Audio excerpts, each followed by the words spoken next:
Hello, welcome back to class with Mrs. B. We are diving more into color mixing today by creating a creative color wheel.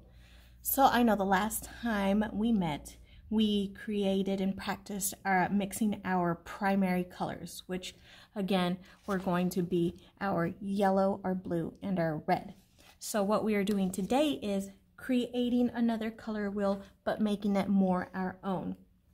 So for today's project, for those of you at home, you will need a pencil, a piece of paper, preferably watercolor, but anything that'll hold paint will do. You'll also need a paintbrush. You will need your three primary colors, yellow, blue, and red, whether that's going to be acrylic, watercolor, or tempera paint. You may also attempt to do this with crayons or colored pencil. You'll need a cup of water to clean out that wonderful brush of yours, a paper towel, and scissors in case you want to get a little more creative with this project. So what we're going to do today with this piece of paper, I'm going to start drawing a paint palette because my creative color wheel is going to be globs of paint. So with this said, I'm going to start off with my pencil here, and as we go along, we're going to make this little paint palette set. I'm also going to draw the globs, which is going to be a total of 12 globs because we have 12 colors in our color wheel, which will include our primary, our secondary, and our tertiary colors. So as I'm going along, I'm actually going to flip this over because I have the picture all ready for you set to go.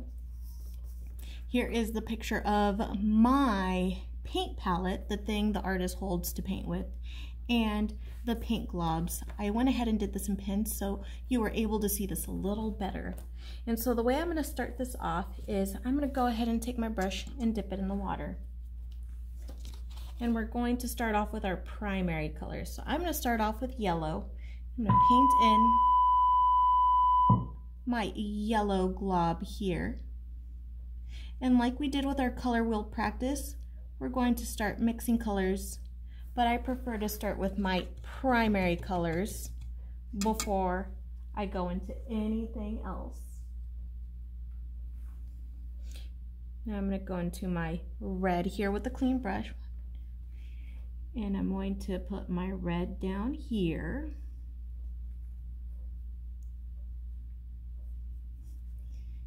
I'm being a little neater about it this time around just because, again, this is my creative color wheel, so I want to make sure it looks nice and neat. All right, now I'm going to clean this one out. Wipe my brush off and then grab the blue.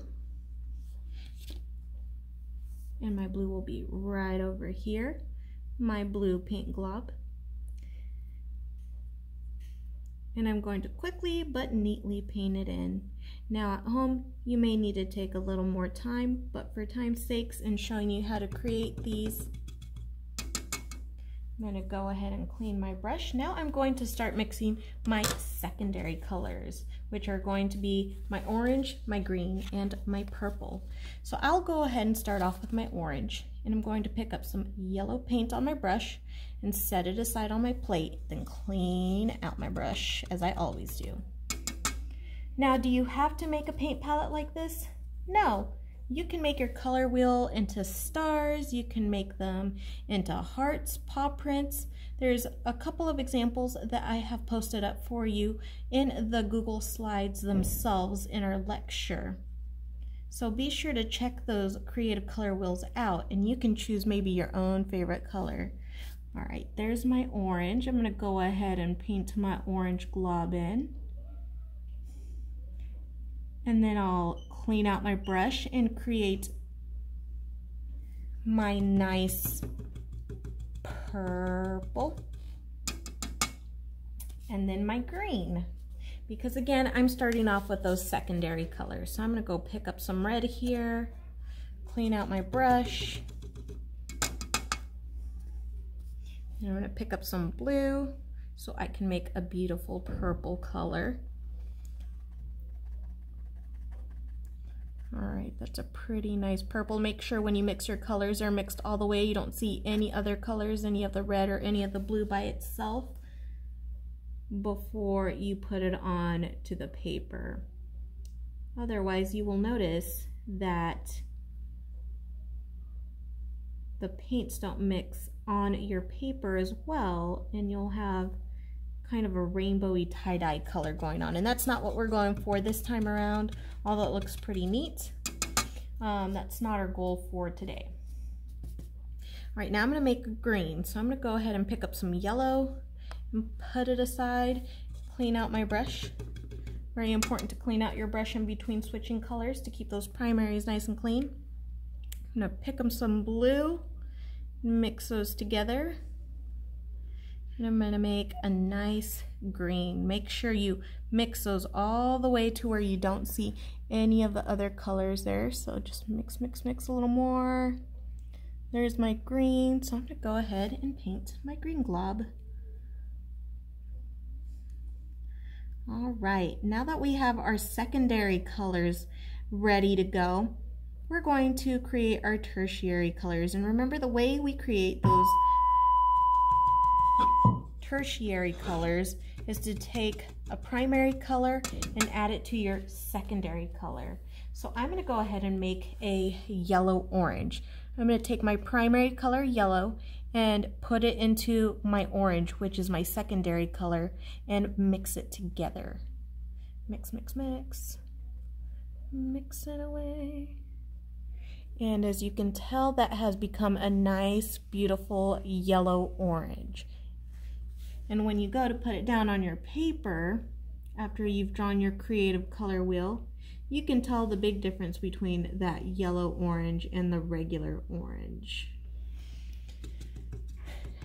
Now again, remember, boys and girls, artists of all ages, we want our brushes to be nice and clean. So make sure you clean those off. Now I'm going to make my red orange. So I'm going to take my red and I'm going to take a big scoop and put it back into my orange over here, that secondary color. And I'm going to make it into a dark, dark orange. Look how dark that has gotten. Make sure there's no yellow, no red or orange showing, light orange showing through. Make sure it mixed all the way. And then take that brush and paint in your shape. In this case, for me, it is my glob. And now I'm going to go ahead and clean here. Jump over to our nice violet colors.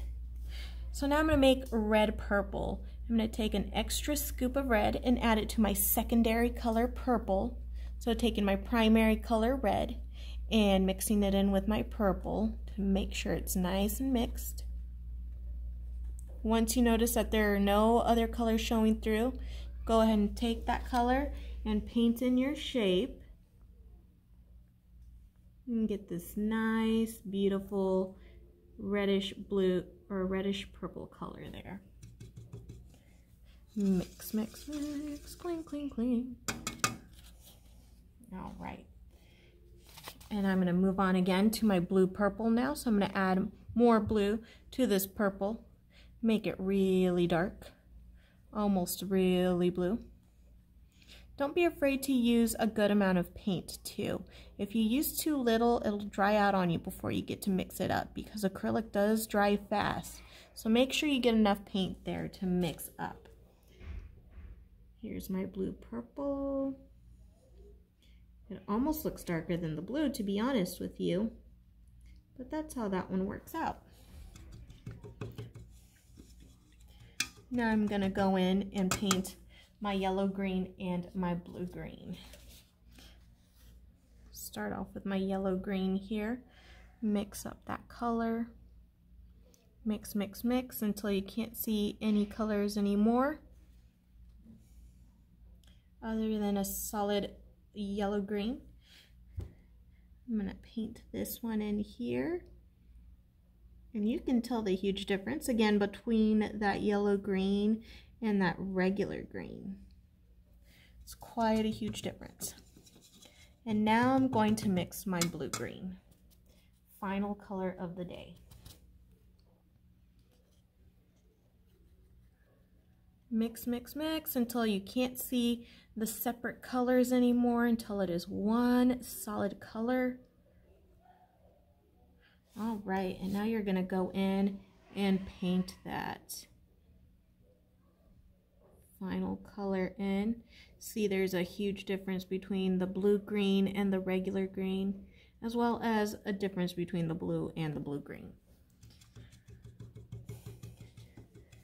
When you are done, if you would like to get more creative with your creative color wheel, see how this guy kind of turned out. I'm going to go ahead and use my scissors for this. I'm going to cut this guy out because I like the paper, but at the same time, I want to have my own creative color wheel that's not exactly a circle, but it does show all my colors that we've learned about by using those primary colors to mix those secondary and those tertiary colors. So I'm cutting a little bit before my line, so I have a nice outline. Kind of almost looks like a sticker when I cut it out. Do make sure that your paint is nice and dry before you go in and cut your shapes if you're going to do this part of your creative color wheel.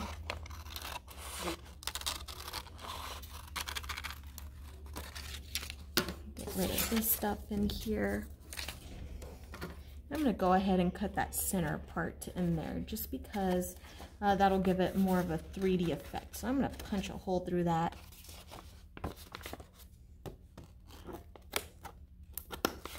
And cut a hole through that.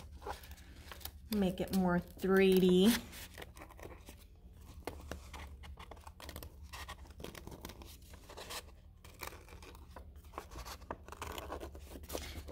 And again, you can create anything out of your color wheel that you want to. You can use a favorite cartoon character. You can use a favorite shape. Just about anything, right? Now I have a hole in the middle of my paint palette as if I'm going to go paint out in the real world. And that concludes our demo on how to make a creative color wheel. I'm really excited to see what everyone else comes up with.